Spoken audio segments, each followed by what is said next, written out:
Good morning ಎಲ್ರಿಗೂ. ಎಲ್ಲರೂ ಚೆನ್ನಾಗಿದ್ದೀರಾ? ಆಯ್ತಾ ಕಾಫಿ ಟೀ ಟಿಫಿನ್ ಆಗಿಲ್ಲ ಅಂದರೆ ಹೋಗಿ ಟಿಫಿನ್ ಮಾಡಿ. Welcome back my YouTube channel. ಇವತ್ತು ತಾರೀಕು ಬಂದು 19 ಜುಲೈ ಶುಕ್ರವಾರ. ಇವತ್ತೊಂದು ಲಾಗ್ ಏನಪ್ಪ ಅಂದರೆ ಅರ್ನಿಂಗ್ಸು, ಮತ್ತು ನಾಳೆ ಇದೆಯಲ್ಲ ಶನಿವಾರ, ವೀಕ್ ಪೂರ್ತಿ ಏನು ದುಡ್ದಿದ್ದೇನೆ ಅದೊಂದು ಅರ್ನಿಂಗ್ಸ್ ನಾಳೆ ವಿಡಿಯೋ ಇದೆ. ಬಟ್ ಇವತ್ತೇನಪ್ಪ ಅಂದರೆ ಇವತ್ತು ಅರ್ನಿಂಗ್ಸ್ ಮಾಡ್ತಾ ಜೊತೆಗೆ ಕೆಲವೊಂದು ಕಮೆಂಟ್ಸ್ಗಳನ್ನ ನಾನು ನಿಮ್ಮ ಜೊತೆ ಸ್ವಲ್ಪ ಹಂಚ್ಕೊಬೇಕಿತ್ತು. ಸೊ ಅದಕ್ಕೋಸ್ಕರ ಇವತ್ತಿನ ವಿಡಿಯೋ ಮಾಡ್ತಾ ಇದ್ದೀನಿ. ಸೊ ಬನ್ನಿ ಇವಾಗ ಹೋಗಿ, ಇನ್ನೂ ಟಿಫನ್ ಮಾಡಿಲ್ಲ ನಾನು. ಟಿಫನ್ ಮಾಡಿ ಗಾಡಿಗೆ ಸ್ವಲ್ಪ ಗ್ಯಾಸ್ ಹಾಕ್ಸ್ಕೊಂಡು ಸ್ಟಾರ್ಟ್ ಮಾಡೋಣ, ಡ್ಯೂಟಿ ಸ್ಟಾರ್ಟ್ ಮಾಡೋಣ. ಮತ್ತು ಡ್ಯೂಟಿ ಮಾಡ್ತಾ ಅಲ್ಲಲ್ಲೇ ಎಲ್ಲೆಲ್ಲಿ ನನಗೆ ಫ್ರೀ ಸಿಗುತ್ತೆ ಅಲ್ಲಲ್ಲಿ ಸ್ವಲ್ಪ ನಿಮ್ಮ ಜೊತೆ ಮಾತಾಡ್ತೀನಿ. ನಿಮ್ಮ ಹತ್ರ ಸ್ವಲ್ಪ ಕಷ್ಟ ಸುಖ ಹಂಚ್ಕೊಬೇಕು. ಸೊ ಬನ್ನಿ ಲೆಟ್ಸ್ ಗೋ. ಇವಾಗ ಹೋಗಿ ಗಾಡಿ ಗ್ಯಾಸ್ ಹಾಕ್ಸ್ಕೊಂಡು ಮೊದಲು, ಆಮೇಲೆ ಟಿಫನ್ ತಿನ್ಕೊಂಡು ಡ್ಯೂಟಿ ಆನ್ ಮಾಡ್ತೀನಿ. ಯಾರೋ ಕೆಲವೊಬ್ರು ಮಿಸ್ಟೇಕ್ಗಳು ಮಾಡ್ತಾರೆ. ಗಾಡಿ ಕೀ ಆನ್ ಮಾಡಿದ ತಕ್ಷಣ ಸಡನ್ಲಿ ಸ್ಟಾರ್ಟ್ ಮಾಡೋದು, ಮತ್ತೆ ಸಡನ್ಲಿ ಸ್ಟಾರ್ಟ್ ಆದ ತಕ್ಷಣ ಗಾಡಿ ಮೂವ್ ಮಾಡೋದು. ಅಂದರೆ ಮಾರ್ನಿಂಗ್ ಬೆಳಗ್ಗೆ ಎದ್ದಾಗ ಆ ಥರ ಎಲ್ಲ ಮಾಡಬಾರ್ದು. ನೋಡಿ ಸ್ಟಾರ್ಟ್ ಆಯಿತು, ಗಾಡಿ ಸ್ಟಾರ್ಟ್ ಆಗಿ ಒಂದು 5 ಮಿನಿಟ್ಸು ಯಾವುದೇ ಕಾರಣಕ್ಕೂ ಗಾಡಿನ ತೆಗಿಬಾರ್ದು, ಅಲ್ಲೇ ರನ್ನಿಂಗಲ್ಲಿ ಬಿಡಬೇಕು. ಯಾಕಂದ್ರೆ ಆಯಿಲ್ ಎಲ್ಲ ನೈಟು ನಾವು ಗಾಡೀಲಿ ನಿಲ್ಲಿಸಿದಾಗ ಫುಲ್ ಇಂಜಿನಿಂದ ಕೆಳಗಡೆ ಹೋಗಿ ಕೂತಿರುತ್ತೆ. ಸ್ಟಾರ್ಟ್ ಆದ ತಕ್ಷಣ ಆಯಿಲ್ ರನ್ ಆಗಕ್ಕೆ ಶುರು ಆಗುತ್ತೆ. ಅದಕ್ಕೋಸ್ಕರ ನಾವು ಗಾಡಿನ ಸ್ಟಾರ್ಟ್ ಮಾಡಿದ ತಕ್ಷಣ ಗಾಡಿ ಯಾವುದೇ ಕಾರಣಕ್ಕೂ ಮೂವ್ ಮಾಡಬಾರ್ದು. ಒಂದು 5 ಮಿನಿಟ್ಸ್ ಆದರೆ ಕಡಿಮೆ ಅಂದ್ರೆ 5 ಮಿನಿಟ್ಸ್ ಬಿಡಬೇಕು. 5 ಮಿನಿಟ್ಸ್ ಬಿಟ್ಟು ಗಾಡಿನ ಮೂವ್ ಮಾಡಿದ್ರೆ ಇಂಜಿನು ಸ್ಮೂತ್ ಆಗಿರುತ್ತೆ. ಇಲ್ಲಾಂದ್ರೆ ರಫ್ ಆಗಿಬಿಡುತ್ತೆ. ಯಾಕೆ ಅಂತಂದ್ರೆ ಸ್ಟಾರ್ಟ್ ಆದ ತಕ್ಷಣ ಆಯಿಲ್ ಎಲ್ಲ ಕೆಳಗಡೆ ಕೂತಿರೋದ್ರಿಂದ ಇಂಜಿನ್ ಒಳಗಡೆ ಯಾವುದೇ ರೀತಿ ಆಯಿಲ್ ಇರಲ್ಲ, ಎಲ್ಲ ಕೆಳಗಡೆ ಹೋಗ್ಬಿಡುತ್ತೆ. ಸ್ಟಾರ್ಟ್ ಆದ ತಕ್ಷಣ ಅದು ಉಜ್ಜಕ್ಕೆ ಶುರು ಮಾಡುತ್ತೆ. ಸೊ ಹಂಗಾಗಿ ಸ್ಟಾರ್ಟ್ ಆಗಿ ಒಂದು 5 ಮಿನಿಟ್ಸ್ ಬಿಡಬೇಕು. ಸೊ ಇವಾಗ ಆಯ್ತು, ಒಂದು 5 ಮಿನಿಟ್ಸ್ ಆಯ್ತು. ಸೊ ಬನ್ನಿ ಮೂವ್ ಮಾಡೋಣ. ನೀವು ನೋಡ್ಬೋದು ಸ್ನೇಹಿತರೆ, ಇಲ್ಲಿ ಕಾಣ್ತಾ ಇದೆ ಬ್ಲೂ. ಈ ಬ್ಲೂ ಇದ್ರೆ ಇಂಜಿನ್ ಇವಾಗ ನೋಡಿ ಮಳೆ ಇರೋದ್ರಿಂದ, ಅಂದ್ರೆ ನೈಟ್ ಪೂರ್ತಿ ನಿಲ್ಲಿಸಿರೋದ್ರಿಂದ ಇನ್ನ ಫುಲ್ಲು ಕೋಲ್ಡ್ ಅಲ್ಲೇ ಇದೆ ಇಂಜಿನ್. ಸೊ ಅಲ್ಲೇನಾದ್ರೂ ರೆಡ್ ಬಂತು ಅಂದ್ರೆ ಇಂಜಿನ್ ಓವರ್ ಹೀಟ್ ಆಗಿದೆ ಅಂತ. ಪರವಾಗಿಲ್ಲ ಗುರು, ಗ್ಯಾಸ್ ಬಂಕಲ್ಲಿ ಯಾವುದೇ ಗಾಡಿಗಳಿಲ್ಲ ಗುರು. ಅಂತೂ ಗ್ಯಾಸ್ ಹಾಕ್ಸಾಯ್ತು. CNGಲಿ ಒಂದು ಪ್ರಾಬ್ಲಮ್ ಐತೆ ಸ್ನೇಹಿತರೆ. ಏನಂತಂದ್ರೆ ಪ್ರತಿ ಒಂದು ಗ್ಯಾಸ್ ಬಂಕಲ್ಲೂ ಗ್ಯಾಸ್ ಹಾಕ್ಸಕ್ ಹೋದಾಗ ಕೆಳಗಿಳಿರಿ ಅಂತ ಇರ್ತಾರೆ. ನಾವು ಡ್ರೈವರ್ ಒಬ್ಬರೇ ಇದ್ದಾಗೇನೋ ಪರವಾಗಿಲ್ಲ, ಕೆಳಗಡೆ ಇಳಿದು ಹಾಕ್ಸ್ಕೊಬೋದು. ಬಟ್ ಕಸ್ಟಮರ್ಗಳಿದ್ದಾಗ ಗ್ಯಾಸ್ ಹಾಕ್ಸ್ಬೇಕು, ಇಳಿದು ಕಸ್ಟಮರ್ಗಳು ಕೂಡ ಇಳಿಬೇಕು. ಅಂತ ಟೈಮಲ್ಲಿ ಕಸ್ಟಮರ್ಗಳು ತುಂಬಾನೇ ಬೇಜಾರಾಗುತ್ತೆ. ಇದ್ಯಾವ್ದು ಗುರು ಗ್ಯಾಸ್ ಹಾಕ್ಸ್ದಾಗಲ್ಲ ಇಳಿ ಹತ್ತು. ಯಾಕಂದ್ರೆ ಜಾಸ್ತಿ ದೂರ ಕಿಲೋಮೀಟರ್ನು ಓಡಲ್ಲ, ಒಂದು 200 ಕಿಲೋಮೀಟರ್ ಓಡುತ್ತೆ. ಆ ಟೈಮಲ್ಲಿ ಇಳಿದು ಹತ್ಬೇಕು. ಕಸ್ಟಮರ್ನ ಕರ್ಕೊಂಡು ದಯವಿಟ್ಟು ನಾನು ಆದಷ್ಟು ಟ್ರೈ ಮಾಡಿ ನೀವು ಗ್ಯಾಸ್ ಬಂಕ್ ಹೋಗೋದೇ ಸ್ಟಾಪ್ ಮಾಡಿ. ಯಾಕೆಂದ್ರೆ ಹೋದಾಗೆಲ್ಲ ಕಸ್ಟಮರ್ಗಳು ಕೆಲವೊಬ್ರು ಕೇಳಲ್ಲ, ಕೆಲವೊಬ್ರು ಬೇಜಾರು ಮಾಡ್ಕೊಂತಾರೆ. ನಾನಂತೂ ಗುರು ಸ್ನೇಹಿತರೆ ನಿಮ್ಗೆ ಹೇಳೋದು, ನಾನು ಡ್ಯೂಟಿ ಸ್ಟಾರ್ಟ್ ಮಾಡಕ್ ಮುಂಚೆ ಮೊದಲು ಹೋಗಿ ಗ್ಯಾಸ್ ಹಾಕ್ಸ್ಕೊಂಡು ರೆಡಿ ಆದ ಮೇಲೆನೆ ನಾನು ಡ್ಯೂಟಿ ಆನ್ ಮಾಡೋದು. ಅದ್ರ ಒಳಗಡೆ ಯಾವ ಕಾರಣಕ್ಕೂ ಆನ್ ಮಾಡಲ್ಲ. ಗ್ಯಾಸ್ ಇದ್ಬಿಟ್ರೆ ಗಾಡಿಲಿ ಈಗ ನೋಡಿ ಫುಲ್ ಟ್ಯಾಂಕ್ ಮಾಡಿಸ್ಕೊಂಡಿದ್ದೀನ, ಹೆಂಗೆ ಅಂದ್ರೆ ಒಂದು 200 ಕಿಲೋಮೀಟರ್ ಓಡುತ್ತಾ. ಆಮೇಲೆ ನೋಡ್ಕೊಳ್ಳೋಣ, ಅಕಸ್ಮಾತ್ ಅದಕ್ಕಿಂತ ಜಾಸ್ತಿ ಓಡಿಸಿದ್ರೆ ಸಿಟಿ ಒಳಗಡೆ ಅದಕ್ಕಿಂತ ಜಾಸ್ತಿ ಓಡಿಸಿದ್ರೆ ನೋಡ್ಕೊಳ್ಳೋಣ.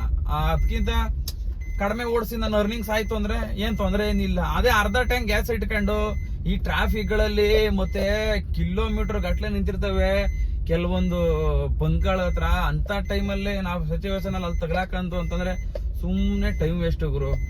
ಸೊ ದಯವಿಟ್ಟು ಯಾರು ಅಷ್ಟೇ ಡ್ಯೂಟಿ ಸ್ಟಾರ್ಟ್ ಮಾಡ್ತೀರಿ, ಸ್ಟಾರ್ಟ್ ಮಾಡಕ್ ಮುಂಚೆನೆ ಫಸ್ಟ್ ಹೋಗಿ ಗ್ಯಾಸ್ ಹಾಕ್ಸ್ಕೊಂಡು ನೀವು ಏನೇನ್ ಬೇಕು ಎಲ್ಲ ರೆಡಿ ಮಾಡ್ಕೊಂಡು ಆಮೇಲೆ ನೀವು ಡ್ಯೂಟಿ ಆನ್ ಮಾಡ್ಬೇಕು. ಯುದ್ಧಕ್ಕೆ ರೆಡಿ ಆಗ್ತಾರೆ ನೋಡಿ, ಎಲ್ಲ ರೆಡಿ ಮಾಡ್ಕೊಂಡು ಆ ತರ ಯುದ್ಧಕ್ಕೆ ರೆಡಿ ಆದಂಗೆ ಡ್ಯೂಟಿಗೆ ರೆಡಿ ಆಗ್ಬೇಕು. ನಮ್ಮ CNG ಕಾರ್ ಡಿಪಾರ್ಟ್ಮೆಂಟ್ ಅಲ್ಲಿ ಡೀಸೆಲ್ ಆದ್ರೆ ಒಂಥರ ಗುರು, ಡೀಸೆಲ್ ಏನ್ ಯಾರು ಇಳಿಯಂಗಿಲ್ಲ, ಏನಿಲ್ಲ, 5 ನಿಮಿಷಕ್ಕೆ ಆಗ್ಬಿಡುತ್ತೆ. ಬಟ್ ಗ್ಯಾಸ್ ಬಂಕಲ್ಲ ಹಂಗಲ್ಲ. ಬರೀ 3 ಗಾಡಿ ಇದ್ರೆ ಕಡಿಮೆ ಅಂದ್ರೆ 3 ಗಾಡಿ ಗ್ಯಾಸ್ ಹಾಕಕ್ಕೇನೆ ಕಡಿಮೆ ಅಂದ್ರೆ 15 20 ನಿಮಿಷ ಆಗ್ಬಿಡುತ್ತೆ. ಸೊ ದಯವಿಟ್ಟು ಯಾರು ಅಂತ ತಪ್ಪು ಕೆಲಸ ಮಾಡ್ಕೊಳಕ್ ಹೋಗ್ಬೇಡಿ. ಡ್ಯೂಟಿ ಸ್ಟಾರ್ಟ್ ಮಾಡಕ್ ಮುಂಚೆ ಗ್ಯಾಸ್ ಮಾತ್ರ ಗಾಡಿಲಿ ಇಟ್ಕೊಂಡು, ಗ್ಯಾಸ್ ಇದ್ರೆ ನಿಮ್ ಗಾಡಿ ಒಳಗಡೆ ಜೋಬಲ್ ದುಡ್ಡಿದ್ದಂಗೆ ಗುರು. ಅರ್ಧಂಬರ್ಧ ಗ್ಯಾಸ್ ಇಟ್ಕೊಂಡ್ಯಾರು ಡ್ಯೂಟಿ ಮಾಡಕ್ ಹೋಗ್ಬೇಡಿ. ಸೊ ಬನ್ನಿ ಟಿಫನ್ ತಿಂದು ಮತ್ತೆ ಡ್ಯೂಟಿ ಶುರು ಮಾಡೋಣ. ಸ್ನೇಹಿತರೆ, ಮೊದಲನೇ ಡ್ಯೂಟಿ ಬಂತು ಬಸವೇಶ್ವರ ನಗರ್ಗೆ. ನೋಡಿ, ನಾನು ಆರೋ ಮಾರ್ಕ್ ತೋರಿಸುತ್ತಾ ಇದ್ದೀನಿ.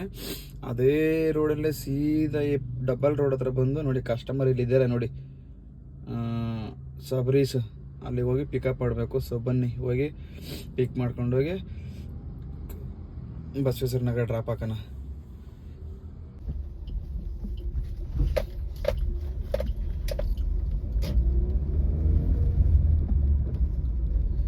ಕಸ್ಟಮರ್ ಪಿಕಪ್ ಪಾಯಿಂಟಿಗೆ ಬಂದು, ಮಳೆ ಗುರು, ಸಣ್ಣದಾಗಿ ಮಳೆ. ಲೆಫ್ಟಲ್ಲಿ ಕಾಣೋ ಅಪಾರ್ಟ್ಮೆಂಟ್ಸೆ. ಯೂಟರ್ನ್ ಮಾಡಿ ನಿಲ್ಸ್ಕೊಂಡ್ಬಿಡೋಣ.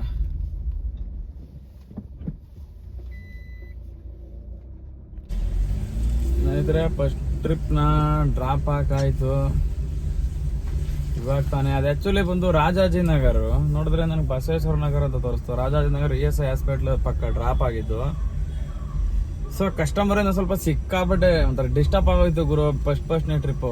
ಯಾಕೆ ಅಂತಂದರೆ, ನಾನು ಪಿಕಪ್ ಮಾಡಿದ್ದು ರೂಟಿಂದ ಅಂದರೆ ಕನಕಪುರ ರೋಡ್ ಹತ್ರ ಹಾಲಿಡೇ ವಿಲೇಜ್ ಹತ್ರ ಪಿಕಪ್ ಮಾಡಿದ್ದು.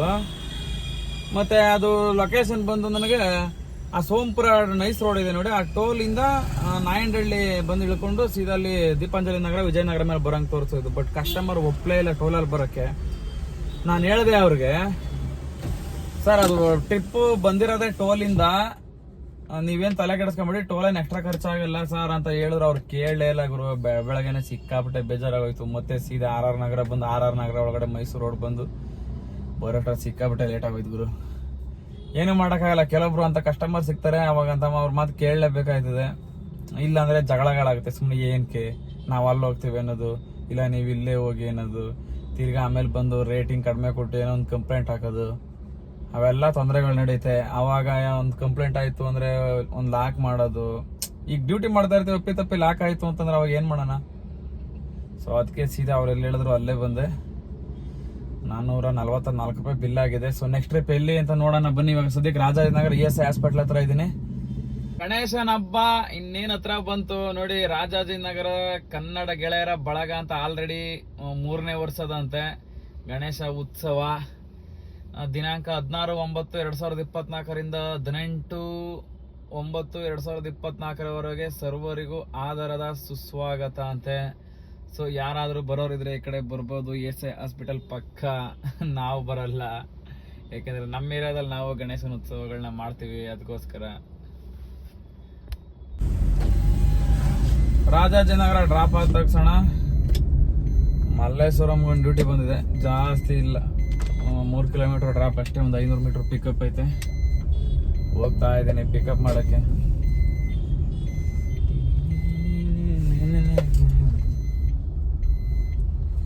ಡ್ಯೂಟಿಗಳು ಸಿಕ್ಕಾಪಟ್ಟೆ ಕಡಿಮೆ ಗುರು. ಯಾಕೆ ಅಂತಂದ್ರೆ, ಈ ಮಳೆ 3 ದಿನದಿಂದ ಮಳೆ ಬರೋ ಕಾರಣದಿಂದ ಆಲ್ಮೋಸ್ಟ್ ಯಾರು ಕ್ಯಾಬ್ಗಳು ಏನು ಬುಕ್ ಮಾಡ್ತಾ ಇಲ್ಲ. ಬರೀ ಎಲ್ಲ ಓನ್ ಕಾರ್ಗಳು ಯೂಸ್ ಮಾಡ್ತಾ ಇದ್ದಾರೆ ಜನಗಳು. ಸೊ ಹಂಗಾಗಿ ಡ್ಯೂಟಿಗಳೇ ಕಡಿಮೆ ಇದೆ ಗುರು.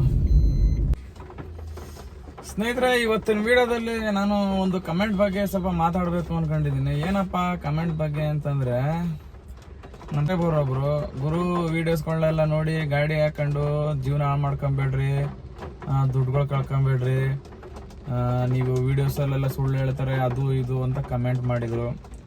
ನಾನು ಹೇಳೋದು ಒಂದು ಗುರು, ಯಾಕೆ ಇನ್ನೊಂದು ವಿಡಿಯೋಸ್ನ ನೋಡಿ ಇನ್ನೊಬ್ರು ದುಡಿತಾವ್ರೆ ಅಂತ ನೋಡಿ ನಾವು ಗಾಡಿ ಹಾಕ್ಬೇಕು?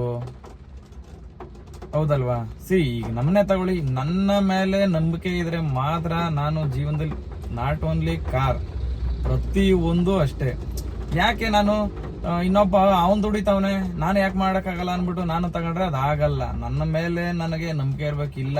ಏನೇ ಬಂದ್ರು ನಾನು ತೀರಿಸ್ತೀನಿ, ನಾನು ಮಾಡ್ತೀನಿ ಅನ್ನೋ ಕೆಪಾಸಿಟಿ ನಮ್ಮ ಹತ್ರ ಇದ್ದಾಗ ಮಾತ್ರ ನಮ್ಮ ಜೀವನದಲ್ಲಿ ನಾವು ಏನಾದರೂ ಒಂದು ವ್ಯವಹಾರ ಮಾಡೋಕ್ಕೆ ಕೈ ಹಾಕ್ಬೇಕು. ಇಲ್ವಾ ಇನ್ನೊಬ್ಬ ನೋಡ್ಕೊಂಡು ಸುಮ್ಮನೆ ಖುಷಿ ಪಡ್ಕೊಂಡು ಸುಮ್ಮನೆ ಇರಬೇಕು ಹೊರತು ಕೈ ಹಾಕಕ್ಕೆ ಹೋಗ್ಬಾರ್ದು. ಯಾಕಂದರೆ ನಾನು ನನ್ನ ವಿಡಿಯೋದ ಎಲ್ಲರೂ ಗಾಡಿ ತಗೊಳ್ಳಿ, ನಾನು ದುಡಿತಾ ಇದ್ದೀನಿ ಇಷ್ಟು, ನೀವು ಬಂದು ದುಡೀರಿ ಅಂತ ನಾನು ಎಲ್ಲೂ ಹೇಳ್ತಾ ಇಲ್ಲ. ನನ್ನ ಖುಷಿ ನಾನು ತೋರಿಸ್ತಾ ಇದ್ದೀನಿ ಅಷ್ಟೇ. ನನ್ನ ದುಡಿಮೆ ಹಿಂಗಿದೆ, ನನ್ನ ಕಮಿಟ್ಮೆಂಟ್ಗಳು ಹಿಂಗಿದೆ ಅಂತ ನಾನು ತೋರಿಸ್ತಾ ಇದ್ದೀನಿ. ನಾನು ಯಾರಿಗೂ ತಗೊಳ್ಳಿ, ನೀವು ತಗೊಂಡ್ರೆ ನೀವು ಕಾರಲ್ಲಿ ತುಂಬ ಮುಂದೆ ಬರ್ತೀರಾ ಅಂತ ನಾನು ಎಲ್ಲೂ ಹೇಳ್ತಾ ಇಲ್ಲ. ನಾನು ಯಾವ ವಿಡಿಯೋದಲ್ಲೂ ನೀವು ಬೇಕಾದ್ರೆ ಅಬ್ಸರ್ವ್ ಮಾಡ್ಬೋದು. ನನ್ನ ಖುಷಿ ನಾನು ಡೈಲಿ ನಾನು ಲಾಗ್ ಮಾಡ್ಕೊಂಡು ನಾನು ಏನೋ ನನ್ನ ಖುಷಿಗೋಸ್ಕರ ನಾನು ಮಾಡ್ಕೊತಾ ಇರ್ತೀನಿ ಅಷ್ಟೇ. ಎಷ್ಟೋ ಜನ ಗುಡ್ ಕಮೆಂಟ್ ಮಾಡ್ತೀರಾ, ಒಳ್ಳೇದು ಬ್ರೋ, ಒಳ್ಳೆ ವಿಡಿಯೋಸ್ ಮಾಡ್ತಾ ಇದ್ದೀರಾ, ಅಂತ ಕಮೆಂಟ್ ಮಾಡ್ತಾರೆ. ಎಲ್ಲೋ ಕೆಲವೊಂದು ಕೆಲವೊಂದು ಈ ತರ ಬರುತ್ತೆ. ಆಮೇಲೆ ಇನ್ನೊಬ್ರು ಕಮೆಂಟ್ ಮಾಡಿದ್ರು, ಬ್ರೋ 12 ಅವರ್ ಲಾಗಿನ್ ಅಂದ್ರೆ ಯಾವ ಕಾರಣಕ್ಕೂ ಆಗಲ್ಲ, 12ರಿಂದ 16 ಅವರ್ ಡೈಲಿ ಡ್ಯೂಟಿ ಮಾಡಬೇಕು, ವಾರಕ್ಕೆ 120 ಅವರ್ ಆಗುತ್ತೆ, ಆ ಥರ ದುಡ್ಕೊಂಡು ಜೀವನ ಮಾಡಿದ್ರೆ ನಮ್ಮ ಆರೋಗ್ಯದ ಕತೆ ಏನು ಎತ್ತ ಅಂತ ಹೇಳ್ತಾ ಅಂತ ಒಂದು ಕಮೆಂಟ್ ಬಂದಿತ್ತು. ನಾನು ಹೇಳೋದು ಒಂದು, ಪ್ರಪಂಚದಲ್ಲಿ ಫ್ರೀಯಾಗಿ ಕೂತ್ಕೊಂಡು ಮಾಡೋ ಕೆಲಸ ಯಾವ್ದಿದೆ ಹೇಳಿ ಅಂತ, ಆರಾಮ್ ಕೆಲಸ ಯಾವ್ದಿದೆ? ಪ್ರತಿ ಒಂದು ಲೈನಲ್ಲೂ ಅದರದ್ದೇ ಆದಂತ ರಿಸ್ಕ್ಗಳಿರುತ್ತೆ. ಬಟ್ ನಮ್ಗೆ ಗೊತ್ತಾಗಲ್ಲ ಅಷ್ಟೇ. ನಾವು ಈ ಡಿಪಾರ್ಟ್ಮೆಂಟ್ ಅಲ್ಲಿ ಇದ್ದಾಗ ಆ ಕೆಲಸದಲ್ಲಿ ಈಸಿ ಇದೆ, ಅದು ತುಂಬಾ ಈಸಿ ಇದೆ, ಅದ್ರಲ್ಲಿ ಮಾಡ್ಬೋದು ಅಂತ. ಬಟ್ ಅಲ್ಲಿ ಮಾಡೋರ್ಗೆ ಮಾತ್ರ ಗೊತ್ತು ಕಷ್ಟ ಬೀಳಲಿಲ್ಲ ಅಂದ್ರೆ ಯಾವುದು ಸಿಗಲ್ಲ. ಈಗ ನಮ್ಮ ಆರೋಗ್ಯ ಹಾಳಾಗ್ಬಿಡುತ್ತೆ, ಅದಾಗ್ಬಿಡುತ್ತೆ, ಇದಾಗ್ಬಿಡುತ್ತೆ ಅನ್ಬಿಟ್ಟು ನಾವು ದುಡಿದೆ ಮನೇಲಿ ಕೂತ್ಕೊಂಡ್ರೆ ಯಾರು ತಂದು ಕೊಡ್ತಾರೆ? ದುಡಿಲೇಬೇಕು ತಾನೆ, ಪ್ರತಿ ಒಬ್ಬನು ದುಡಿಬೇಕು. ಈಗ ನಾನು ಒಂದು IT ಕಂಪ್ನಿ ಎಂಪ್ಲಾಯ್ ಬಗ್ಗೆ ಹೇಳ್ಬೋದು, ಬಟ್ ಅವನ ಮೈಂಡ್ ಅಲ್ಲಿ ಎಷ್ಟು ಪ್ರೆಷರ್ ಇರುತ್ತೆ ಅಂತ ಬಟ್ ಅವನಿಗೆ ಮಾತ್ರ ಗೊತ್ತು. ಬಟ್ ನಾವು ಅವ್ರನ್ನ ಕೂರಿಸ್ಕೊಂಡು ಹೋಗೋರು, ಬಟ್ ನಮಗ್ ಗೊತ್ತಿಲ್ಲ. ನಮ್ಮ ಕಷ್ಟ ಅವನಿಗೆ ಗೊತ್ತಿಲ್ಲ ಅಷ್ಟೇ. ಪ್ರತಿಯೊಬ್ಬರಿಗೂ ಅಷ್ಟೇ, ಜೀವನದಲ್ಲಿ ಕಷ್ಟಗಳು ಇಲ್ಲದೆ ಯಾವ ಸುಖನೂ ಸಿಗಲ್ಲ. ಸ್ಟ್ರಗಲ್ ಆ ನಾನು ಹೇಳ್ತಾ ಇರೋದೇನು ಹೇಳ್ತೇನೆ, ನಾನೇನು 24 ಅವರ್ ದುಡೀರಿ, ನಿದ್ದೆ ಮಾಡೋದ್ ಬಿಡ್ರಿ ಅಂತ ನಾನೇನು ಹೇಳ್ತಾ ಇಲ್ಲ. ನನ್ನ ಅರ್ನಿಂಗ್ಸ್ ನಾನು ಹಾಕಿ 12 ಅವರ್ ಅಷ್ಟೇ ನನ್ನ ಟೈಮಿಂಗ್ಸು. 12 ಅವರ್ಲು 2,000 ಆಗಲಿ, 3,000 ಆಗಲಿ, ಇಲ್ಲ 5,000 ಆಗಲಿ, ಹೋಗ್ತಾ ಇರ್ತೀನಿ ಮನೆಗೆ, ಕಣ್ತುಂಬ ನಿದ್ದೆ ಮಾಡ್ಕೊಂತೀನಿ. ಸೀದಾ ಬೆಳಗ್ಗೆ 8 ಗಂಟೆ 9 ಗಂಟೆಗೆ ಬರ್ತೀನಿ. ಅದು ವೀಕಲ್ಲಿ ಒಂದು ದಿನ ಮಾತ್ರ ನಾನು ಅರ್ನಿಂಗ್ ಸ್ವಲ್ಪ ಕಡಿಮೆ ಆದಾಗ ಒಂದು ದಿನ ಜಾಸ್ತಿ ಎಫರ್ಟ್ ಹಾಕ್ತೀನಿ. ಯಾವಾಗ? ಶುಕ್ರವಾರ ಸಂಜೆ ಸ್ವಲ್ಪ ಮನೆಗೆ ಹೋಗೋದು ಲೇಟು, ಹೋದ್ರೆ ಇಲ್ಲ ಅಂದ್ರೆ ಇಲ್ಲ. ಮತ್ತೆ ಒಂದು 2 ಅವರ್ 3 ಅವರ್ ಮಲಗಿದ್ದು ತಿರ್ಗಾ ಮತ್ತೆ ಶನಿವಾರ ಬೆಳಗ್ಗೆ ಒಂದು 4 ಗಂಟೆ 5 ಗಂಟೆಗೆ ಡ್ಯೂಟಿ ಶುರು ಮಾಡ್ತೀನಿ. ಮತ್ತೆ ಶನಿವಾರ ಸಂಜೆ ನಾನು ಮನೆಗೆ ಹೋದ್ರೆ ನಾನು ಭಾನುವಾರ ರಜಾನೇ ಹಾಕೋದು. ನಾನು ಎಲ್ಲರ ತರ ಡೇಲ್ 12 ಅವರು, ನೈಟಲ್ಲಿ 12 ಅವರು ಡ್ಯೂಟಿ ಮಾಡ್ಕೊಂಡು ನಿದ್ದೆಗೆ ಇಟ್ಕೊಂಡು ನಿದ್ದೆ ಹಾಳು ಮಾಡ್ಕೊಂಡು ಆ ತರ ಮಾಡಿದ್ರೆ ಆರೋಗ್ಯ ಹಾಳಾಗುತ್ತೆ ನಿಜ. ಡೇಲಿ ಇರೋ ಟೈಮಿಂಗ್ಸ್ ಅಲ್ಲಿ 1-2 ಅವರ್ ಎಕ್ಸ್ಟ್ರಾ ಎಫರ್ಟ್ ಆಗಿ ಮಾಡ್ತಾ ಇದೀವಿ ಅಷ್ಟೇ. ಇಲ್ಲ ನೀವೇ ಆ ತರ ಲೆಕ್ಕ ಹಾಕೊಂಡ್ರೆ ಅದು 8 ಗಂಟೆಗೆ ಬಂದು ಸಂಜೆ 4 ಗಂಟೆಗೆ 1,000 ಆಗಿರ್ಲಿ, 1,500 ಆಗಿರ್ಲಿ, 2,000 ಆಗಿರ್ಲಿ ಮನೆಗೆ ಹೋಗ್ಬೇಕಷ್ಟೇ. ಆ ತರ ಆದ್ರೆ ಯಾರು ಮುಂದೆ ಬರಕ್ ಆಗಲ್ಲ. ಪ್ರತಿಯೊಬ್ರು ಅಷ್ಟೇ, ಪ್ರತಿ ಒಂದ್ ಲೈನಲ್ಲೂ ಅಷ್ಟೇ, ಪ್ರತಿಯೊಬ್ಬನು ಅಷ್ಟೇ ಕಷ್ಟಪಟ್ಟು ದುಡಿದ್ರೆ ಮಾತ್ರ ಮುಂದಕ್ಕೆ ಸುಖ ಸಿಗಕ್ ಸಾಧ್ಯ. ಇಲ್ಲ ಅಂದ್ರೆ ಯಾವ್ದೇ ಕಾರಣಕ್ಕೂ ಆಗಲ್ಲ. ಇವಾಗ ವಯಸ್ಸೈತೆ ಗುರು, ಈ ವಯಸ್ಸಲ್ಲಿ ದುಡಿದೆ, ಜೀವನದಲ್ಲಿ ಇನ್ಯಾವ ವಯಸ್ಸಲ್ಲಿ ದುಡಿಯೋಣ? 60 ವರ್ಷ ಆದ್ಮೇಲೆ ದುಡಿಯೋಣ? ಇಲ್ಲ 50 ವರ್ಷ ಆದ್ಮೇಲೆ ದುಡಿಯೋಣ? ಇವತ್ತು ಅಷ್ಟೋ ಇಷ್ಟೋ ದುಡಿದು ನಾನೇನು ಲಕ್ಷಾಂತರ ರೂಪಾಯಿ ದುಡ್ದು ಇಟ್ಕೊಂಡ್ಬಿಡ್ತೀನಿ? ಅಲ್ಲ, ದುಡಿಬೇಕಷ್ಟೇ. ಒಬ್ಬ ಮನ್ಸ ಬೆಳಗ್ಗೆ ಎದ್ನ ಸಂಜೆ ಆಗೋದ್ರೊಳಗಡೆ ಎಷ್ಟು ದುಡ್ದವನ ಏನ್ ಮಾಡೋದು? ದುಡಿಬೇಕಷ್ಟೇ. ನೀನ್ ಖರ್ಚು 1,000 ದುಡ್ದಿರ್ತೀಯ, ನೀನ್ ಅದ್ರಲ್ಲಿ 100 ರೂಪಾಯಿ ಖರ್ಚು ಮಾಡ್ಬೇಕು. ನೀನು 1,000 ದುಡ್ದು ನೀನ್ ಬೀಡಿ ಸೇದಕ್ಕೆ 500 ರೂಪಾಯಿ ಇಕ್ಕೊಬಿಟ್ಟು ನನಗೇನು ಉಳಿಲಿಲ್ಲ ಅಂತಂದ್ರೆ ಯಾವ ತರ ಲೆಕ್ಕಾಚಾರ ಬರುತ್ತೆ? ಎಷ್ಟೋ ಜನ ಆತರ ಹೇಳ್ತಾರೆ, ಗುರು ನಾನು 10 ವರ್ಷದಿಂದ ಕಾರ್ ಡಿಪಾರ್ಟ್ಮೆಂಟ್ ಅಲ್ಲಿ ಇದ್ದೀನಿ ಗುರು, ನಾನೇ ಒಂದ್ ಕಾರ್ ತಗೊಂಡು ಉಳಿಸ್ಕೊಳಕ್ ಆಗ್ಲಿಲ್ಲ, ಸೀಜ್ ಆಗೋಯ್ತು, ಅದಾಗೋಯ್ತು, ನಾನೇ ಗಾಡಿ ಸರೆಂಡರ್ ಮಾಡ್ಬಿಟ್ಟೆ ಅಂತಾರೆ. ಎಷ್ಟೋ ನಾನ್ ನೋಡ್ದಂಗೆ ಡ್ರೈವಿಂಗ್ ಡಿಪಾರ್ಟ್ಮೆಂಟ್ ಅಲ್ಲಿ 100ಕ್ಕೆ 90 ಭಾಗ ಅವ್ರ ದುಡ್ಡು ಹಾಳಾಗ್ತಾ ಇರೋದು ಯಾವ್ದ್ರಿಂದ ಗೊತ್ತಾ? ಬೆಳಗ್ಗೆಯಿಂದ ಡ್ಯೂಟಿ ಮಾಡಿರ್ತಾರೆ, ಸಂಜೆಗೆ ಎಣ್ಣೆ. ಅದಕ್ಕೆ ಆ ಎಣ್ಣೆ ಹೋದ್ರೆ ಏನು ಸುಮ್ಮನೆ ಹೋಗ್ಬಿಟ್ಟು ಬರಲ್ಲ. ಆ ಎಣ್ಣೆ ಅದಕ್ಕೊಂದು ಹಾಫ್ ಕಬಾಬು ಇಲ್ಲ ಫುಲ್ ಕಬಾಬು, ಅದಕ್ಕೊಂದು ಚಿಕನ್ ಪ್ರತಿದಿನ. ಮತ್ತೆ ಬೆಳಗ್ಗೆಯಿಂದ ಸಂಜೆ ಅಷ್ಟ್ರಲ್ಲಿ ಒಂದು 10 ಸಿಗರೇಟ್ ಸೇದಿರ್ತಾರೆ ಕಡಿಮೆ ಅಂದ್ರು. ಆ 10 ಸಿಗರೇಟ್ಗೆ ಕಡಿಮೆ ಅಂದ್ರೆ 200 ರೂಪಾಯಿ ಡಮಾರು. 200 ರೂಪಾಯಿ ಬಿತ್ತು ಎಣ್ಣೆ. ಡೈಲಿ 500 ರೂಪಾಯಿ ಇವ್ರು ಖರ್ಚೆ ಮಾಡ್ಕೊಂಡ್ಬಿಟ್ರೆ ತಿಂಗಳಿಗೆ 15,000 ಆಯ್ತು. ಅದಕ್ಕೆ ಇನ್ನೊಂದ್ 2,000 ರೂಪಾಯಿ ಹಾಕಿದ್ರೆ ಒಂದು ಕಾರ್ ಲೋನ್ ಕಟ್ಬೋದು. ಥಿಂಕ್ ಮಾಡಿ. ಎಷ್ಟೋ ಜನ ಕಮೆಂಟ್ಗಳು ಮಾಡ್ತಾರೆ, ನಾನು ಅಷ್ಟು ವರ್ಷದಿಂದ ಓಡ್ತಾ ಇದ್ದೀನಿ, ಇಷ್ಟು ವರ್ಷದಿಂದ ಓಡ್ತಾ ಇದ್ದೀನಿ, ನಮ್ ಕೈಲೇ ಏನು ಮಾಡಕ್ ಆಗ್ಲಿಲ್ಲ, ನೀವನೇನ್ ಮಾಡ್ಬಿಡ್ತಾನೆ ಗುರು? ನೀನ್ ಹಂಗ್ ಮಾಡ್ಕೊಂಡು ಹೋಯ್ತಾ ಇದ್ರೆ ಗುರು, ಜೀವನದಲ್ಲಿ ಎಲ್ಲಿ ಮುಂದೆ ಬರಕಾಯ್ತದೆ ಗುರು? ನಾನು ಎಲ್ರಿಗೂ ಹೇಳ್ತಾ ಇಲ್ಲ, ಆ ತರ ಮಾಡೋರ್ಗೆ ನಾನು ಹೇಳ್ತಾ ಇರೋದು. 90 ಭಾಗ ಅಷ್ಟೇ ಗುರು, ಪ್ರತಿಯೊಬ್ರು ನೋಡ್ತಾ ಇರ್ತೀನಿ. ಆಮೇಲೆ ಎಷ್ಟೋ ಜನಕ್ಕೆ ಪಾಪ ನನ್ನ ಡ್ರೈವರ್ಗಳಿಗೆ ಕರುಣೆಗಳು ಜಾಸ್ತಿ. ಬಾ ಗುರು ಒಂದ್ ಸಿಗರೇಟ್ ಸೇದನ, ಒಂದ್ ಟೀ ಕುಡಿಯೋಣ ಬಾ ಗುರು ಅಂತ ಕರಿತೀವಿ ಒಬ್ಬ ಸ್ನೇಹಿತನ. ಅವನೇನ್ ಮಾಡ್ತಾನೆ, ಬರ್ತಾನೆ ಜೊತೆಲಿ ಟೀ ಜೊತೆಗೆ ಒಂದ್ ಸಿಗರೇಟ್ ಅಂತಾನೆ. ಟೀ ಕರ್ದವನು ಒಂದ್ ಸಿಗರೇಟ್ ಸೇತಾನೆ, ಟೀ ಯಾರು ಕೊಡಿಸ್ತಾನೆ ಅವನು ಒಂದ್ ಸಿಗರೇಟ್ ಸೇತಾನೆ, ಅವನೊಂದ್ ಟೀ ಇವನೊಂದ್ ಟೀ. ಈಗೆಲ್ಲ ಬೆಂಗಳೂರಲ್ಲಿ ಒಂದೊಂದು ಟೀ 15 ರೂಪಾಯಿ 20 ರೂಪಾಯಿ, ಒಂದು ಹೋಟ್ಲಿಗೆ ಹೋದ್ರೆ 15-20 ರೂಪಾಯಿ. ಅದು ಎಲ್ಲೋ ಫುಟ್ಪಾತ್ ಅಲ್ಲಿ ತಗೊಂಡ್ ಕೊಡಿದ್ರೆ 10 ರೂಪಾಯಿ ಟೀ. ಒಂದ್ ಹೋಟ್ಲೆ ಟೀ ಕುಡಿದ್ರೆ 15-30 ರೂಪಾಯಿ, 2 ಸಿಗರೇಟ್ 20, 40, 30, 70 ರೂಪಾಯಿ. ಒಂದ್ 5 ನಿಮಿಷ ಖಾಲಿ ಆಯ್ತು. ಒಂದ್ ದಿನಕ್ಕೆ ಕಡಿಮೆ ಅಂದ್ರೆ 500 ರೂಪಾಯಿ ಖರ್ಚು ಮಾಡೇ ಮಾಡ್ತಾರೆ ಅಂತವ್ರು. 3,000 ದುಡ್ದಿರ್ತಿ ಗುರು, 1,000 ರೂಪಾಯಿ ಡೀಸೆಲ್ ಹಾಕ್ಸ್ತಿ, 500 ರೂಪಾಯಿ ನೀನ್ ಖರ್ಚೆ ಮಾಡ್ಕೊಬಿಟ್ರೆ, ಬರೀ ಸಿಗರೇಟು ಎಣ್ಣೆಗೆ ಖರ್ಚು ಮಾಡ್ಕೊಬಿಟ್ರೆ, ಇನ್ನು ಊಟ ಗಾಡಿ ಮೇಂಟೆನೆನ್ಸು ಎಲ್ಲಿಂದ ಬರುತ್ತೆ ಅದೆಲ್ಲ? ಅರ್ಥ ಮಾಡ್ಕೊಳ್ರಿ. ನನ್ನ ವಿಡಿಯೋಸ್ ನೋಡೋರು ಇಷ್ಟೇ, ನಾನು ಯಾರಿಗೂ ಗಾಡಿ ತಗೋ ಅಂತ ಹೇಳ್ತಾ ಇಲ್ಲ ಗುರು.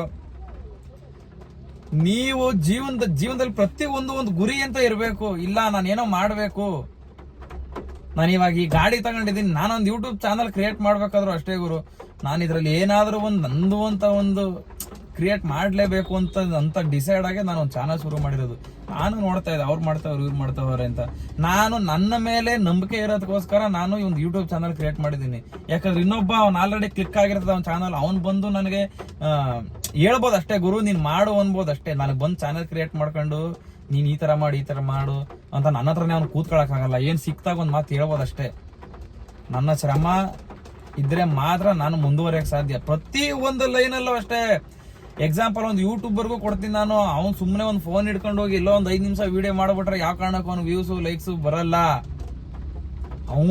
ಅವನ್ ಕಷ್ಟ ಅವನಿಗೆ ಗೊತ್ತಿರುತ್ತೆ. ಈಗ ನನಗೆ ನಾಚಿಕೆ ಹೊರಗಡೆ ಕ್ಯಾಮ್ರಾ ಹಿಡ್ಕೊಂಡು ಹೋಗಕ್ಕೆ. ಏಕೆ ನಾಚಿಕೆ ಅಂದ್ರೆ ನನಗೆ ಇನ್ನ ಅಷ್ಟು ಸಬ್ಸ್ಕ್ರೈಬರ್ಗಳಿಲ್ಲ, ಅಷ್ಟು ಫಾಲೋವರ್ಸ್ಗಳಿಲ್ಲ, ನನಗೆ ನಾಚಿಕೆ. ಬಟ್ ಏನಾದ್ರೂ ಕಷ್ಟನೇ, ಪ್ರತಿ ಒಂದು ಕಷ್ಟನೇ. ಒಂದು ವಿಡಿಯೋ ಮಾಡಿ ಅಪ್ಡೇಟ್ ಮಾಡಿದಾಗ ಅಲ್ಲಿ ಏನೋ ಕ್ಯಾಮ್ರಾದ ಹಿಂದೆಗಡೆ ರೆಕಾರ್ಡ್ ಆಗಿರುತ್ತೆ, ಅದು ನಮ್ಗೆ ಗೊತ್ತಿರಲ್ಲ. ಅಲ್ಲಿ ಯಾವ್ದೋ ಕಾರಣಕ್ಕೆ ಹೋಗಿ ಎಲ್ಲೋ ತಗ್ಲಾಕಂತ ಯಾವ ತರ ಎಷ್ಟೋ ಜನ ತಗ್ಲಾಕೊಂಡಿರೋರು ಅವರೇ ಯೂಟ್ಯೂಬರ್ಸ್ಗಳು ಕೂಡ. ನಾನು ಹೇಳ್ತಾ ಇರೋದು ಅದನ್ನೇ, ಪ್ರತಿ ಒಬ್ಬನಿಗೂ ಪ್ರತಿ ಒಂದು ಲೈನಲ್ಲಿ ಒಬ್ಬ ಸೆಕ್ಯೂರಿಟಿ ಗಾರ್ಡ್ ಕೆಲಸ ಮಾಡೋನು ಕೂಡ ಕಷ್ಟನೇ. ಅವನು ಒಂದು ಅಪಾರ್ಟ್ಮೆಂಟ್ ಎದುರುಗಡೆ ಬೆಳಗ್ಗೆಯಿಂದ ಅವ್ನ ಟೈಮಿಂಗ್ಸ್ 8 ಅವರ್ ಡ್ಯೂಟಿ ಟೈಮಿಂಗ್ಸ್ ಆದ್ರೆ 8 ಅವರ್ ಕೂಡ ಹೋಗ್ತಾ ಬರ್ತಾ ಇರ್ತಾರೆ. ಅವ್ನ ಗೇಟ್ ತೆಗಿಬೇಕು, ಹಾಕ್ಬೇಕು, ಎಂಟ್ರಿ ಮಾಡ್ಬೇಕು. ಅವನಿಗೇನು ಕೂತು ಜಾಗದಲ್ಲಿ ಸಂಬಳ ಕೊಡುವಂತ ಕೆಲಸ ಯಾವುದು ಇಲ್ಲ. ಪ್ರತಿ ಒಂದು ಕಷ್ಟನೇ. ನೀವು ಅರ್ಥ ಮಾಡ್ಕೊಳ್ರಿ, ಅದನ್ನೇ ನನ್ನ ವಿಡಿಯೋಸ್ ನೋಡೋರು ಅರ್ಥ ಮಾಡ್ಕೊಳ್ರಿ ಗುರು. ಕಷ್ಟ ಬಿದ್ದು ದುಡ್ರೆ ಬರೀ ನೀನ್ ಆ ಕಾರಲ್ಲೇ ದುಡಿ ಅಂತ ನಾನು ಹೇಳ್ತಾ ಇಲ್ಲ. ಯಾವ್ದಾದ್ರು ಆಗ್ಬೋದು. ಒಂದ್ ಡೆಲಿವರಿ ಬಾಯ್ ಕೆಲಸ ಮಾಡ್ತೀಯ, ಅದ್ರಲ್ಲಿ ಕಷ್ಟ ಬೇಡ. ಇಲ್ಲ ಗುರು, ಡೆಲಿವರಿ ಬಾಯ್ 10 ಅವರ್ ಗಾಡಿ ಓಡಿಸ್ಬಿಟ್ರೆ ಸೊಂಟ ನೋವು ಬಂದ್ಬಿಡ್ತದೆ, ಬೆನ್ನು ನೋವು ಬಂದ್ಬಿಡ್ತದೆ, ಆಗಲ್ಲ ಅಂದ್ರೆ ಕಷ್ಟ ಯಾವ್ದ್ರಲ್ಲಿ ಇಲ್ಲ ಗುರು. ಪ್ರತಿ ಒಂದ್ರಲ್ಲೂ ಕಷ್ಟ ಐತೆ. ಕಷ್ಟ ಇಲ್ದೇ ಇರೋ ಜೀವನನೇ ಇಲ್ಲ. ಪ್ರತಿ ಒಂದಲ್ಲೂ ಕಷ್ಟ ಐತೆ. ಕೆಲಸ ಮಾಡಿದ್ರೇನೆ ನಿನ್ ದುಡ್ಡು ಸಿಗಕ್ ಸಾಧ್ಯ. ನೀನ್ ಕೆಲಸ ಮಾಡ್ಲಿಲ್ಲ ಅಂದ್ರೆ ಯಾವ ಕಾರಣಕ್ಕೂ ದುಡ್ಡು ಸಿಗಕ್ ಸಾಧ್ಯ ಇಲ್ಲ. ಆಯ್ತು, ನನಗೆ ಕಮೆಂಟ್ ಮಾಡಿದ್ರಲ್ಲ 12 ಅವರ್ 16 ಅವರ್ ಇಗ್ಬಿಟ್ರೆ ನಮ್ಮ ಆರೋಗ್ಯ ಎಲ್ಲ ಹಾಳಾಗೋಗ್ಬಿಡುತ್ತೆ. ಹೋಗ್ಲಿ, ಇವಾಗ ಕರೆಕ್ಟ್ ಆಗಿದ್ದೀರಾ, ಹೋಗ್ಲಿ. ದುಡ್ಡಲ್ಲಿಂದ ಬರ್ತಾಯಿರುತ್ತೆ ನಿಮ್ಗೆ ಜೀವನ ಮಾಡಕ್ಕೆ? ಹಂಗಾರೆ ಜೀವನ ಮಾಡೋವಷ್ಟು ದುಡ್ಕೊಂಡ್ಬಿಟ್ರೆ ಸಾಕ ಜೀವನ? ಇನ್ನೇನು ಎಕ್ಸ್ಟ್ರಾ ಬೇಡವೇ ಲೈಫಲ್ಲಿ ಏನು ಆಸೆ ಅನ್ನೋದೇ ಇಲ್ವಾ? ಜೀವನಕ್ಕೋಸ್ಕರನೇ ದುಡ್ದ್ಬಿಟ್ರೆ ಸಾಕಾ? ಯೋಚನೆ ಮಾಡಿ, ದುಡಿತಾ ಇರ್ಬೇಕು. ಒಂದು ಕುದುರೆ ಓಡ್ತಾ ಇದ್ರೆ ಮಾತ್ರ ಅದಕ್ಕೆ ವ್ಯಾಲ್ಯೂ. ಹಂಗೆ ಮನ್ಸ ದುಡಿತಾ ಇದ್ರೆ ಅವನಿಗೆ ವ್ಯಾಲ್ಯೂ. ದುಡಿಲಿಲ್ಲ ಅಂದ್ರೆ ಯಾವನು ಮೂಸು ನೋಡಲ್ಲ. ಅರ್ಥ ಮಾಡ್ಕೊಳ್ಳಿ. ನನ್ನ ವಿಡಿಯೋಸ್ ನೋಡೋರು ಯಾವತ್ತೂ ನಾನು ಶ್ರಮಜೀವಿ, ಯಾರಿಗೂ ಮೋಸ ಮಾಡಿಲ್ಲ, ಒಂದೊಂದಿಲ್ಲ. ನಾನೇನ್ ಮಾಡ್ತೀನಿ ದಿನ ನಿಮ್ಗೆ ತೋರಿಸ್ತೀನಿ ಅಷ್ಟೇ. ಅದನ್ನ ಬಿಟ್ಟು ಬೇರೆ ಏನು ತೋರಿಸಲ್ಲ. ನಿಮ್ಮನ್ನ ತಗೊಳ್ರಿ, ನೀವು ಓಡಿಸ್ರಿ ಅಂತ ಹೇಳ್ತಾ ಇಲ್ಲ. ಇನ್ನೊಂದು ಹೇಳ್ತೀನಿ ನಾನು, ನೀವು ಕಷ್ಟ ಬಿದ್ದು ಯಾವ ಲೈನಲ್ಲಿ ಆದ್ರೂ ಇರ್ರಿ, ನೀವು ದುಡಿರಿ. ಅದೊಂದನ್ನ ಮಾತ್ರ ನಾನು ಹೇಳ್ತೀನಿ ಅಷ್ಟೇ. ಯಾವತ್ತೂ ಸೋಂಬೇರೆ ಹೋಗ್ಬೇಡ್ರಿ. ಇನ್ನೊಬ್ರ ಹತ್ರ 500 ರೂಪಾಯಿ ಕೊಡು, 1000 ರೂಪಾಯಿ ಕೊಡು, ಇಂಥ ಲೈಫ್ಗಳನ್ನ ಇಟ್ಕೊಳಕ್ ಹೋಗ್ಲೇಬೇಡ್ರಿ. ಆತರ ಕೇಳೋರು ಚೀಪ್ ನನ್ನ ಮಕ್ಳು. 500 ರೂಪಾಯಿ ಸಂಪಾದನೆ ಮಾಡಕ್ ಯೋಗ್ಯತೆ ಇದ್ಮೇಲೆ ನೀನ್ ಯಾವ ಮನ್ಸಾಗುರು? ಅಂತವ್ರು ಸವಾಸ ಮಾಡ್ಬೇಡ್ರಿ. ದುಡಿರಿ. ನೀವು ಕೊಡಂಗಾಗ್ಬೇಕು ಇನ್ನೊಬ್ರಿಗೆ. ನೀವು ಇನ್ನೊಬ್ರ ಹತ್ರ ಕೇಳಂಗಾಗ್ಬಾರ್ದು ಯಾವತ್ತೂ. ಅದು ನನ್ನಿದು, ನಾನು ಹಂಗೆ ಇರೋದು. ನಾನು ಯಾರ ಹತ್ರ ಹೋಗಿ ಸುಮ್ನೆ ಹೋಗಿ 500 ರೂಪಾಯಿ ಕಾಸು ಕೊಡು, 100 ರೂಪಾಯಿ ಕಾಸು ಹಾಕು, ಮಗ 1000 ಅರ್ಜೆಂಟ್ 1000 ರೂಪಾಯಿ ಕಾಸು ಹಾಕು ಅಂತ ಹಿಸ್ಟ್ರಿನೇ ಇಲ್ಲ ನಮ್ಮ ಹತ್ರ. ನಾವು ಕೇಳೋರು ಕೊಡ್ತೀನಿ ಬೇಕಾದ್ರೆ.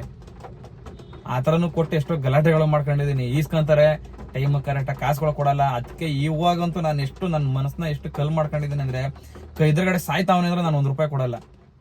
ಅಷ್ಟು ಬೇಜಾರು ಮಾಡ್ಬಿಟ್ಟವ್ರು ಗುರು. ನಿಮ್ಗೆ ಗೊತ್ತಿರಲ್ಲ ಎಷ್ಟೋ ನಿಮ್ಗೂ ಅಂದ್ರೆ ನಿಮ್ ಜೀವನದಲ್ಲೂ ನಿಮ್ಗೆ ಆಗಿರುತ್ತೆ ಬಾಬಾ. ಯಾವನಿಗೂ ಕಾಸು ಕೊಡಬಾರ್ದು. ಯಾಕೆ ನೀನ್ ಕೊಟ್ಟಿರ್ತೀಯ, ನಿನಗೆ ಎಮರ್ಜೆನ್ಸಿ ಇರುತ್ತೆ, ನಿನ್ ಕಾಸು ಅವ್ನ್ ಕೊಡಕ್ಕೆ ನಿನಗೆ ಅಷ್ಟು ಸತಾಯಿಸ್ಬಿಡ್ತಾನೆ. ಅವಾಗ ನಿನ್ ಅನ್ಸುತ್ತೆ, ಏನ್ ಗುರು ನನ್ ಕಾಸು ಇಸ್ಕೊಳಕ್ ನಾನು ಇಷ್ಟೊಂದು ಅವನ ಹತ್ರ ಬೇಡಬೇಕಾ, ಇಷ್ಟೊಂದು ಕೇಳ್ಕೊಂಬೇಕಾ ಅಂತ ಅನ್ಸ್ಬಿಡುತ್ತೆ. ಸೊ ಅದಕ್ಕೋಸ್ಕರ ಅಷ್ಟೇ ಸ್ನೇಹಿತರೆ, ಚೆನ್ನಾಗಿ ದುಡೀರಿ, ಚೆನ್ನಾಗಿರ್ರಿ. ನೀವು ನಿಮ್ ಮನೆ ಚೆನ್ನಾಗಿದ್ರೆ ಸಾಕು. ಮೂರನೇ ಏನಾದ್ರು ಆಗ್ಲಿ, ಯಾಕಂದ್ರೆ ಅವನ್ ಮನೆ ನೋಡ್ಕೋಬೇಕು. ನೀವು ನಿಮ್ಮ ಮನೆ ಚೆನ್ನಾಗಿರೋ ಮಟ್ಟಕ್ಕಾದ್ರೂ ನೀವು ದುಡಿಬೇಕು. ಇಲ್ಲ 12 ಅವರ್ ನಾನು ದುಡಿಯಲ್ಲ, 6 ಅವರ್ ದುಡಿತೀನಿ. 6 ಅವರ್ ದುಡ್ಮೇಲೆ ಏನ್ ಮಾಡ್ತೀಯ ಗುರು ನಿನ್ ಜೀವನದಲ್ಲಿ? ಏನ್ ಮಾಡ್ತೀಯಾ? ಅದೇ ಹೋಗಿ ಸೆಕ್ಯೂರಿಟಿ ಕೆಲಸ ಮಾಡು ಅಷ್ಟೇ. ಹೋಗಿ ನೀನು ಇನ್ನೇನು ಮಾಡಕ್ ಲಾಯಕ್ಕಿಲ್ಲ. ಸೆಕ್ಯೂರಿಟಿಲೂ ನಿನ್ಗೆ ಕೂತ್ಕೊಳ್ಳಕ್ ಪುರ್ಸತ್ತಿರಲ್ಲ ಸೆಕ್ಯೂರಿಟಿ ಕೆಲಸದಲ್ಲೂ. ಅದೇ ನನಗೆ ಓದಕ್ ಬರಲ್ಲ ಬರೆಯಕ್ ಬರಲ್ಲ ಅಂತ ಸುಳ್ಳು ಹೇಳಿ ಸೆಕ್ಯೂರಿಟಿ ಯಾವ್ದೋ ಒಂದು ಬ್ಲಾಕ್ ಅಲ್ಲಿ ಪಕ್ಕದಲ್ಲಿ ಒಂದು ಚೇರ್ ಹಾಕೊಂಡು ಕುಂಡ್ರಿಸಿರ್ತಾರ, ಅಲ್ಲೇನೋ ಅಬ್ಸರ್ವ್ ಮಾಡ್ಕೊಂಡು ಕೂತ್ಕೊ ಅಂತ. ಆ ಕೆಲಸ ಮಾಡ್ಬೋದು ಅಷ್ಟೇ. ಇನ್ ಕಷ್ಟ ಬೀಳಿಲ್ಲ ಅಂದ್ರೆ ಕೂತು ಜಾಗದಲ್ಲಿ ಅದು ಏನ್ ಸಂಬಳ ಕೊಡ್ಬಿಡ್ತಾರೆ, ಒಂದ್ 8,000 ರೂಪಾಯಿ ಸಂಬಳ ಕೊಡ್ತಾರೆ ಅಷ್ಟೇ. ಥಿಂಕ್ ಮಾಡ್ರಿ ಒಂದ್ ಸ್ವಲ್ಪ. ನನ್ನ ವಿಡಿಯೋಸ್ ನೋಡ್ರಿ ಪ್ರತಿಯೊಬ್ರು ಥಿಂಕ್ ಮಾಡ್ರಿ. ನಾನು ಹೇಳ್ತಾ ಇರೋದ್ ಮಾತಲ್ಲಿ ನಿಜ ಆಯ್ತಾ ಇಲ್ವಾ? ಸೊ ಇಷ್ಟನ್ನ ಹೇಳ್ತಾ ನನ್ನ ಡ್ಯೂಟಿ ಶುರು ಮಾಡೋಣ. ಯಾಕಂದ್ರೆ ಯಾವ್ದು ಡ್ಯೂಟಿ ಬರ್ತಾ ಇಲ್ಲ ಗುರು, ಮಳೆ ಇರೋ ಕಾರಣದಿಂದ. ನೋಡ್ಬೇಕು ಇವತ್ತು ಎಷ್ಟಾಗುತ್ತೆ ಅರ್ನಿಂಗ್ಸ್ ಅಂತ. ಆದ್ರೆ ನಾಳೆ ಮಾತ್ರ ಗ್ಯಾರಂಟಿ ಗೊತ್ತಲ್ಲ ವೀಕೆಂಡ್ ಅರ್ನಿಂಗ್ಸ್ ಎಷ್ಟಾಯ್ತು ಅನ್ನೋದು ಲೆಕ್ಕ ಕೊಟ್ಟೇ ಕೊಡ್ತೀನಿ. ನೋಡಿ ಗಾಯ್ಸ್, ಟೈಮ್ ಬಂದು ಆಲ್ರೆಡಿ 4:15. ಆಲ್ರೆಡಿ ನೋಡಿ ನನ್ನ ಅರ್ನಿಂಗ್ಸು ಬರೋದು ಎಷ್ಟಾಗಿದೆ. ಇನ್ನ ಒಂದು ಡ್ಯೂಟಿ ಬಂದಿದೆ ನೋಡಿ. ಪಿಕಪ್ ಪಾಯಿಂಟು ಇಲ್ಲಿದೆ. ನಾನು ಇಲ್ಲಿ ಸಿಗ್ನಲಲ್ಲಿ ಇದ್ದೀನಿ, ಬನ್ನೇರಘಟ್ಟ ರೋಡಲ್ಲಿ ಹೋಗ್ತಾ ಇದ್ದೀನಿ ಪಿಕಪ್ ಮಾಡೋಕ್ಕೆ. ಸೊ ಬನ್ನಿ ಪಿಕಪ್ ಮಾಡಿ ಡ್ರಾಪ್ ಮಾಡೋಣ. ಶ್ರೀನಗರ ಬಿದ್ದಿದೆ, ಬನಶಂಕರಿ ಶ್ರೀನಗರ. ಸ್ನೇಹಿತರೆ, ಟೈಮ್ ಬಂದು ಕರೆಕ್ಟಾಗಿ 6:20. ಇವತ್ತು ಯಾಕೋ ಏನೋ ಗೊತ್ತಿಲ್ಲ ಗುರು, ಡ್ಯೂಟಿಗಳು ಸರಿಯಾಗಿ ಆಗ್ತಾ ಇಲ್ಲ. ಆದ್ರೂ ನಾವು ಬಿಡ್ಬೇಕಾ? ಈಗ ಏರ್ಪೋರ್ಟ್ ಡ್ಯೂಟಿ ತಗೊಂಡಿದ್ದೀನಿ ಶಿಸ್ತಾಗಿ. ಇವಾಗ ಏರ್ಪೋರ್ಟ್ಗೆ ಹೋಗಿ ವಾಪಸ್ ಬಂದ್ರೆ ಸಾಕು, ನನ್ನ ಅರ್ನಿಂಗ್ಸ್ ಆಗುತ್ತೆ. ಎಲ್ಲ ಸಣ್ಣ ಪುಟ್ಟ ಇದೆ ಗುರು, ಅದಕ್ಕೆ ತೋರ್ಸಕ್ಕಾಗಲ್ಲ ಇವತ್ತು ಸರಿಯಾಗಿ ನಿಮ್ಗೆ ಸಣ್ಣ ಪುಟ್ಟ ಡ್ಯೂಟಿಗಳು. ಈಗ ಸದ್ಯಕ್ಕೆ ಪಿಕಪ್ ತೋರಿಸ್ತೀನಿ, ಬನ್ನಿ ಪಿಕಪ್ ಮಾಡ್ಕೊಂಡು ಏರ್ಪೋರ್ಟ್ಗೆ ಹೋಗಿ ಬಂದ್ಬಿಡೋಣ. ಪಿಕಪ್ ಪಾಯಿಂಟ್ಗೆ ಬಂದಿದ್ದೀವಿ.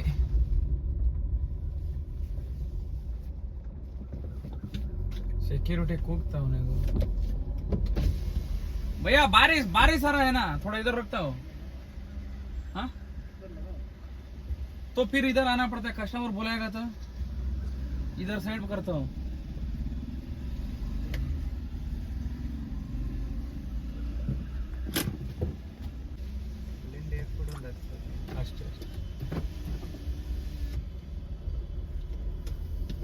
ಗಾಯ್ಸ್ ನೋಡ್ಬೋದು ನೀವು, ಇವಾಗ ತಾನೇ ಬಂದಿದ್ದು ಡ್ರಾಪು.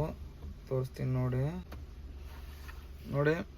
1 ಅವರು 12 ನಿಮಿಷ ಟೈಮ್ ಬಂದು, ಮತ್ತು 30 ಕಿಲೋಮೀಟ್ರಿಗೆ ನೋಡಿ 771 ರೂಪಾಯಿ ಕೊಟ್ಟಿದ್ದಾನೆ ಪೀಕ್ ಅವರಲ್ಲಿ. Business premier actually customer book ಮಾಡಿದ್ದು. ನಾನು ಏರ್ಪೋರ್ಟ್ ಅನ್ಕೊಂಡೆ ನೋಡಿ. ಇಲ್ಲಿ ಗಮನಿಸ್ಬೋದು ನೀವು, KIADB ಗುಮ್ಮನಹಳ್ಳಿ. ನಾನು ಏರ್ಪೋರ್ಟ್ ಅನ್ಕೊಬಿಟ್ಟೆ, ಸಾರಿ. ಬಟ್ ಇದು ಏರ್ಪೋರ್ಟ್ ಡ್ಯೂಟಿ ಅಲ್ಲ, ಏರ್ಪೋರ್ಟ್ ಪಕ್ಕದಲ್ಲೇ ಇಂಡಸ್ಟ್ರಿಯಲ್ ಏರಿಯಾ ಇದೆ. ಆ ಇಂಡಸ್ಟ್ರಿಯಲ್ ಏರಿಯಾಗೆ ಡ್ಯೂಟಿ ಬಂದಿದ್ದು. ಸೊ ಬನ್ನಿ ಈಗ ನೆಕ್ಸ್ಟ್ ಎಲ್ಲೂ ಡ್ಯೂಟಿ ಬರ್ತಾ ಇಲ್ಲ, ಇನ್ನು ಎಲ್ಲಿ ಬರುತ್ತೆ ನೋಡ್ಕೊಂಡು ತಗೊಂಡು ಸಿಟಿ ಒಳಗಡೆ ಸೇರ್ಕೊಬಿಡೋಣ. ಸ್ನೇಹಿತರೆ ನೋಡ್ಬೋದು, ಮತ್ತೆ ಒಂದು ಡ್ಯೂಟಿ ಬಂದಿದೆ. 4.25 ಕಿಲೋಮೀಟ್ರ್ ಪಿಕಪ್ ಇದೆ. ಯಾರೋ ಸೂರಜ್ ಅಂತ. ಹೋಗ್ತಾ ಇದ್ದೀವಿ ಪಿಕಪ್ ಮಾಡೋಕ್ಕೆ. ಇದೇ ನನ್ನ ಅನಿಸಿಕೆ, ಇವತ್ತಿಗೆ ಇದು ಲಾಸ್ಟ್ ಟ್ರಿಪ್ಪು. ನೆಕ್ಸ್ಟು ನಾಳೆ ಸಿಗ್ಬೋದು. ಸೊ ಬನ್ನಿ ಹೋಗಿ ಪಿಕಪ್ ಮಾಡ್ಕೊಂಬಿಡೋಣ. ಸ್ನೇಹಿತರೆ, ಕಸ್ಟಮರ್ನ ಪಿಕ್ ಮಾಡಾಯ್ತು.